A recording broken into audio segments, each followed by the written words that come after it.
In this video, we're going to go over something called the Sieve of Eratosthenes. Now, what's the goal of developing this technique? We want to determine which numbers are prime and which aren't. We've established that there are infinitely many prime numbers, but can we find them? The only number we've actually explicitly treated is 2, and 2 is prime, so that's a start. So let's determine which numbers between 2 and 10 are prime. I mean, obviously, many of us can simply look at the list and know, but assume you've never asked what questions are prime or not before, and now we have a list of numbers and we want to figure it out. Well, we already know 2 is prime, so it's not an unknown, it's definitely prime. A multiple of 2 can't be prime because it will have 2 as a factor. So we're going to remove the multiples of 2 from this list.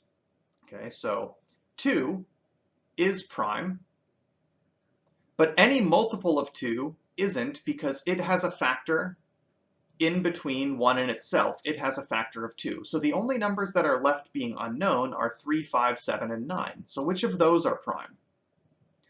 Well, the only possible factors of 3 are 1, 2, and 3. Positive factors are between 1 and the number itself. We've already established that. 3 was not removed as a multiple of 2. So 2 is not a factor of 3, therefore the only factors of 3 are 1 in itself. So it's not unknown anymore. 3 is definitely prime. But multiples of 3 can't be prime. So I'm going to remove 6, which was already removed, and I remove 9, because it's a multiple of 3. Therefore, the only numbers left in our list that are unknown are 5 and 7. The only possible factors of 5 are between 1 and itself, 1, 2, 3, 4, and 5. 5 isn't a multiple of 2 because it wasn't removed when we removed multiples of 2. It's not a multiple of 3 because we didn't remove it as a multiple of 3. But 2 is a factor of 4. And since 2 isn't a factor of 5, 4 can't be a factor of 5 either. If 4 were a factor of 5 and 2 is a factor of 4, transitively we would conclude that 2 is a factor of 5. Since we already know 2 is not a factor of 5, we conclude that 4 isn't a factor of 5. So 2 isn't a factor of 5, 3 isn't a factor of 5, and 4 isn't a factor of 5, which leaves the only factors being 1 and 5. Therefore, it's also not unknown. It must be prime. So we remove 5 and all of its multiples from the list. Okay, so 10 is not prime, but we already knew that. The only remaining number is 7. We didn't remove it as a multiple of 2 or of 3. Since it's not a multiple of 2, it can't be a multiple of 4. We didn't remove it as a multiple of 5. Since it's not a multiple of 2, it can't be a multiple of 6. So since it wasn't removed as a multiple of any of the primes we found up to this point, it must be prime as well. Now, the technique we did on the previous slide to find all the primes between 2 and 10, we're now going to expand to find all the primes from 2 up to any cutoff point n that we want.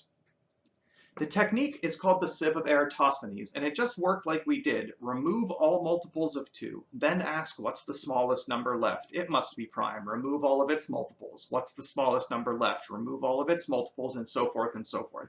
Here's a flowchart that accomplishes that goal.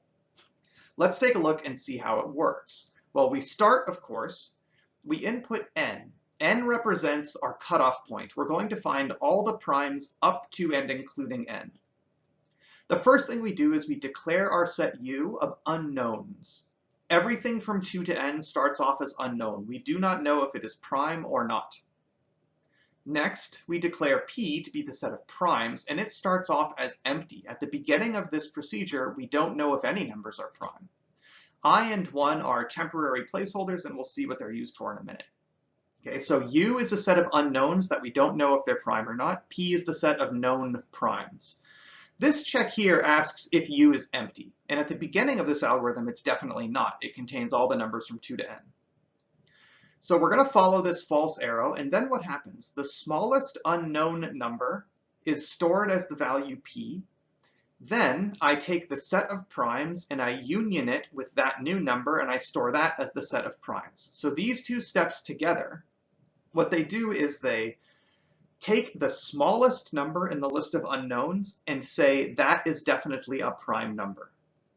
Then I is given the value 1, and I enter into this secondary loop. This P is still the prime we just added.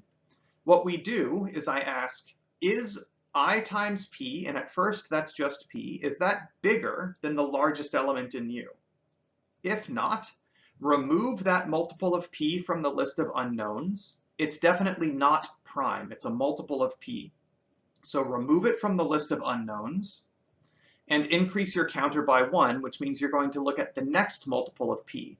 So we successively remove multiples of p from the list of unknowns because the first one is now known to be prime and all the rest are not prime because they're multiples of p. Once this multiple of p exceeds the largest value of u, you ask again, is my list of unknowns empty? If not, take the smallest element in it and call it prime, then remove all of its multiples, and so forth and so forth. So then, at a certain point, eventually the list of unknowns will be empty. Once the list of unknowns is empty, your set P has found all the primes from the original list of unknowns, and you output it and stop. So let's use this technique, the Sieve of Eratosthenes, to find all the primes up to 81. Here's a list of all the integers from 2 up to 81. What we want to do is find all of the primes, and we're going to use this technique saying the smallest number that is still unknown must be prime. So 2 must be prime. But its multiples are not prime. So we're going to strike out all of the multiples of 2 as definitely not prime numbers. And here are all of the multiples of 2 that were in the list. Okay, then I say the smallest number that's unknown must be prime. But its multiples are not. So 9, 12, 15, 18, 21, 24, 27, 30, 33, 36, 39, 42, 45, 48, 51, 54, 57, 60, 63, 66, 69, 72, 75, 78, and 81. They're all multiples of 3, so they are not prime. The smallest number that remains must be prime, 5, but its multiples are not. So remove all of the multiples of 5. There they are. The smallest number that remains must be prime, 7, but its multiples are not. So remove its multiples from the list. 7, 14, 21, 28, 35, 42, 49. 7 times 8 is 56. 56, 60, 3, 70, 77. There we have it. The smallest number that remains must be prime, but its multiples are not. 22, 33, 44, 55, 66, 77 have all already been removed. The smallest number that remains must be prime, but its multiples are not. 26, 39, actually all the multiples of 13 have been removed. 17 must be prime. Its multiples have actually already been removed. 19 must be prime. Its multiples have already been removed. 23 must be prime. Its multiples have been removed. 29, 31, multiples have already been removed. 37, the multiples have been removed. 41, there aren't actually any other multiples in this list. 41 times 2 would be 82, which is already too big. And now we kind of see everything that is left must kind of automatically be prime. But all we did is we said, what's the smallest unknown number? It is prime. All of its multiples aren't, and then try again. And here we have it. Here are all the prime numbers up to 81. 2, 3, 5, 7, 11, 13, 17, 19, 23, 29, 31, 37, 41, 43, 47, 53, 59, 61, 67, 71, 73, and 79. And that's the Sieve of Eratosthenes. This was pretty quick because we were only going up to 81. If we wanted to go up to, say, 1,000, it would have taken marginally longer. So let's talk about the Sieve of Eratosthenes briefly. It has its good and bad aspects.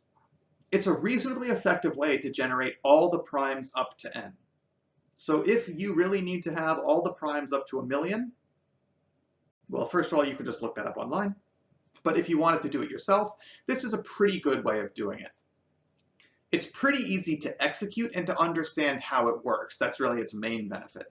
But it's extremely ineffective to determine whether a specific number is prime. If I just threw a number at you, 4,277, is that prime? There are much better ways to determine if one specific number is prime that don't involve finding all of the prime numbers up to, say, 5,000 and asking, was that in the list? So if all you're interested in is determining whether one particular number is prime, this is a bad way to do it. It's also a bad way to find very big prime numbers. If you're interested in finding a prime number, for example, that's 200 digits long, you don't want to find all of the prime numbers up to that point. You're probably just interested in finding a single prime number, and there are much better ways of solving that problem. The Sieve of Eratosthenes finds all the prime numbers up to a given point, and it's okay if that's what you're trying to do. Otherwise, it's probably overkill. Notice if n is a composite number, then it has a factor that's smaller than it. In other words, I can write n is equal to, say, I times j, where both I and j are less than n and bigger than 1 if n is a composite number. Therefore, I and j can't both be smaller than root n, and they can't both be bigger than root n. If I and j were both less than the square root of n, then I times j would be less than root n times root n, which is just n, of course. But ij isn't less than n, it's equal to n. So any way of factoring n as a product of two things, one of the factors has to be smaller than root n, but also one of the factors has to be bigger. So one of the factors being smaller than root n tells me if n is composite, it has to have a factor less than or equal to root n. So if you find all the primes up to root n, you've actually found all the primes up to n. When we did the Sieve of Eratosthenes for 81, we observed that as soon as we found 11 was prime, we were never actually removing any more multiples from the list. Okay, 11 has multiples in between 11 and 81, for example, 44. But 44 was already removed as a multiple of 2. 77 is a multiple of 11, but it was already removed because it's a multiple of 7. Anything less than 81 that is composite will have a factor 9 or smaller. So once we found all the primes up to 9, we were actually done. So that's one way you can vastly speed up the Sieve of Eratosthenes. Once you have gone up to the square root of the number, you're basically done. Everything that remains has to be prime. But even with that considered, it's still a slow way to solve these other problems. Is a specific number prime, and can you find a very big prime number?